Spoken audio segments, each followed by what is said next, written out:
గారు నాది నేదునూరులో వ్యవసాయం ఉంది. ఇవాళ వరకు కూడా 50 రోజులు అయింది, డబ్బులు పడలేదు. ఏం చేయాలో, వ్యవసాయం ఎలా చేయాలో నాకు అర్థం కావటం లేదు. అందుకని ఈవేళ కలెక్టర్ ఆఫీస్కి వచ్చి నేను విన్నవించుకుంటున్నాను. వెంటనే మా డబ్బులు వేయవలసిందిగా కోరి ప్రార్థిస్తున్నాను కలెక్టర్ గారిని. నాకు 6 ఎకరాల చేను ఉంది. 6 ఎకరాల చేనుకి డబ్బులు పడలేదు. ఏం చేయాలి, వ్యవసాయం చేయాలి అని చెప్పి నేను ఆలోచిస్తున్నాను. నాకు డబ్బులు వెంటనే నా ధాన్యం డబ్బులు నాకు ఇప్పించినట్లయితే సర్కారు వారు నేను వ్యవసాయం చేసుకోవడానికి వీలు కలుగుతుంది. లేకపోతే నాకు ఎటువంటి గత్యంతరం లేదు. మేము ఇంచుమించుగా 25 ఎకరాల వ్యవసాయం చేస్తున్నాను.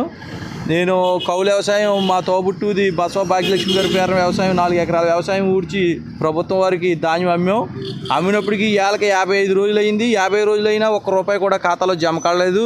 2 వారాల నుంచి అంటే సుమారుగా 15 రోజుల నుంచి పోయిన సోమవారం స్పందనలో కంప్లైంట్ ఇచ్చాం. మళ్ళీ మరుసటి సోమవారం కంప్లైంట్ ఇచ్చాం. ఎటు వచ్చినప్పటికీ ఏ విధమైన స్పందన లేదు. ఈ ఖాతాలో ₹1 కూడా జమ కాలేదు. దయచేసి ఇంక ఇసుకొచ్చి ఈ రైతులు సుమారుగా మా ఊర్లో ఒక 20 మంది వ్యవసాయం చేసిన రైతులందరూ కూడా డబ్బులు జమ కావాల్సిన వాళ్ళు 20 మంది బాధితులు ఉన్నారు. వీరందరూ కూడా మా కూడానే ఉన్నారు. వీరు ఖాతాలో 24 గంటల్లో ఆ డబ్బులు జమ చేస్తే రెండో పంట పెట్టుబడి పెట్టుకోవడానికి అనుకూలంగా ఉంటుందని అందరూ కోరి మరీ వచ్చారు. కాకలు తాకట్లు పెట్టుకుని ₹1 వడ్డీలు ₹2 వడ్డీలకి తెచ్చుకుని అప్పులు పాలైపోతున్నారు. అప్పు చేసి వ్యవసాయం చేస్తే ₹1 కూడా కిట్టిన పరిస్థితిలో చాలా బాధలకు గురవుతున్నారు. అందుకని దయచేసి ఈ మీడియా వారి సహకారంతో పై అధికారులకి తెలియపరిస్తే 10 అధికారులు వెంటనే 24 గంటల్లో మా ఖాతాలో జమ చేస్తారని దయించి కోరుతున్నాం. మేమేమీ రుణాలు అడగట్లేదు, అప్పులు అడగట్లేదు.